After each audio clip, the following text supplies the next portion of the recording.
Good morning, everyone. Happy Friday. It is June 27th. Lisa, Lydia, Scott with you this morning.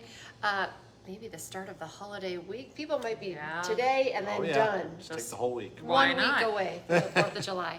Of course, we're live on Facebook every weekday morning right around this time. Maybe not on the 4th because we're all looking forward to the 4th already. It stays on your Facebook feed, though, throughout the day, so you can watch it whenever it works best for you or listen to it as a podcast. Just go to inform.com/podcast and look for the Inform Minute. All right, today we're going to feel that heat kind of starting to build in for the weekend, and we need to be weather aware. We sure do. Heat, humidity back by this afternoon. I do think we eventually break up this stubborn cloud cover. It's just holding tight. We'll see some sunshine this afternoon. I won't call it perfectly blue, but we'll see some peaks of sun. Temps near 80, dew points close to 60, which is what I always say is about when you start to notice it. You're going to step outside and be like, it's a little muggy out here. Cold front then crashes into that warm and muggy air, and we'll have thunderstorm development. Starting out in western to central North Dakota, I'd say 3-4 o'clock, we start watching out for some of that. That's where we also have the highest tornado risk today, kind of as those cells first bubble up, they can get some spin with them. As they travel to the east, they look to merge together, which means we have a lower tornado risk in the east, but we up the hail and the wind.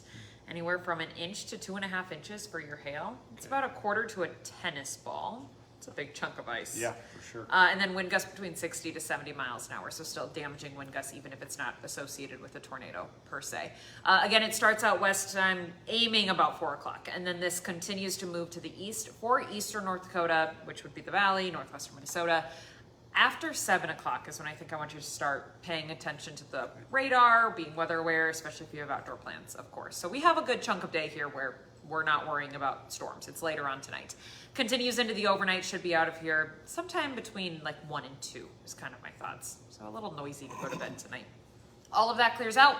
We almost do it again on Saturday in a different fashion. Your daytime looks good for the most part. We heat things up. We're looking at temps 80s to near 90, dew points close to 70. Okay. That's the air that you wear. That's instant sweat.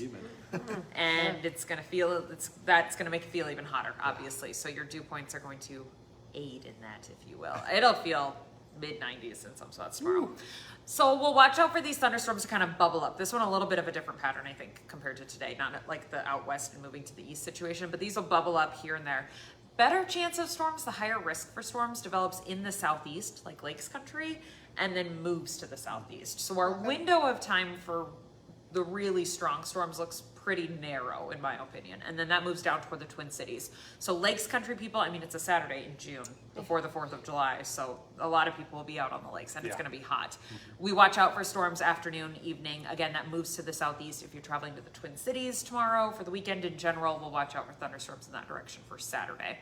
All of that is gone on Sunday, and we don't worry about thunderstorms on Sunday. Okay.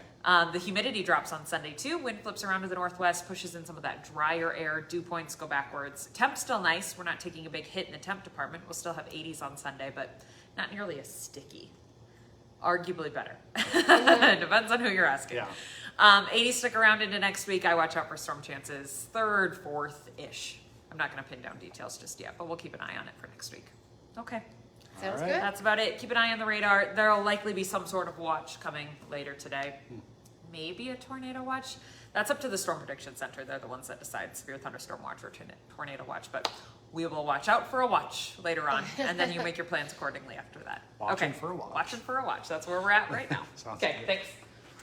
Okay, well, today Minnesotans will pay their respects to former House Speaker Melissa Hortman and her husband. The couple will lie in state today at the Capitol Rotunda along with their dog, who was also killed. Melissa Hortman is the first woman ever to lie in state in St. Paul. A private funeral is set for tomorrow morning. 57-year-old Vance Belter is facing state and federal murder charges in that targeted attack. He's due in federal court this morning for a preliminary hearing and detention hearing. That's going to determine whether or not he's going to stay behind bars as this case moves forward. A Moorhead woman is accused of embezzling over $200,000. Court documents show 39-year-old Courtney Booth was fired from Legacy Financial Partners last fall when the company says they discovered she was making unauthorized personal Amazon purchases and PayPal transfers from company cards. They say those purchases came out to over $218,000. Her attorney says she denies the charges. She is not in custody, but she is scheduled to be arraigned July 11th. All right, big day. Fireworks go on sale in North Dakota as 4th of July, just 1 week away now. You can't actually buy them in Fargo or set them off within city limits. All the stores are like on the outskirts of town and that kind of thing. However, you can set them off on the 4th in West Fargo specifically. It does have to be on private property. You have to be at least 12 years old, and it has to be between 8 in the morning and 11:59 at night on the 4th itself. In Minnesota, fireworks are largely illegal.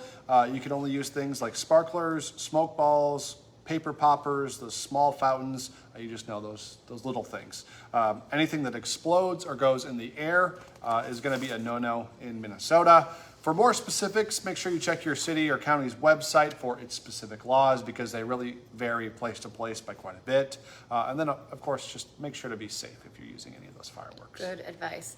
Today, a major milestone in a new sports complex in Grand Forks. The city is hosting a groundbreaking ceremony for the $110 million project. It's at 9 this morning near the Alaris Center. The 215,000 square foot complex is expected to be finished in the fall of 2027. Republicans are now scrambling to pass President Donald Trump's spending bill by the 4th of July. It needs some legal revisions. GOP leaders say they hope the Senate can rework the bill and pass it by this weekend sometime or over the weekend. After that, it still needs to go back to the U.S. House, and then Trump would like to sign it by Independence Day, which is a week away. Big story. We're all very excited about this. Devils Lake native Grant Nelson. Well, he did not hear his name called during the NBA draft. That's not the part we're excited about. We're excited about that. We're excited that he's still getting a chance to make it in the league. Nelson has signed with the Brooklyn Nets, according to NDSU basketball. Of course, Nelson starred at NDSU for 3 years before transferring to Alabama. He did all right there, too. Yeah, the Nets stink, so he should get a chance at getting into the lineup somewhere in there, because they need all the help they can get. Today on Hot Mic with Tom Izzo, Jackson Money was not selected in last night's draft either, but that doesn't mean his basketball days are over. He's going to be joining the show at 10 o'clock this morning to chat about what is next for him. Plus, another one of NDSU's standout baseball players is heading to the SEC.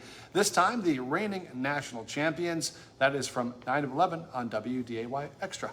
Remember, now's a great time to get your Inform.com subscription, your all-access pass to all these news, weather, and sports headlines.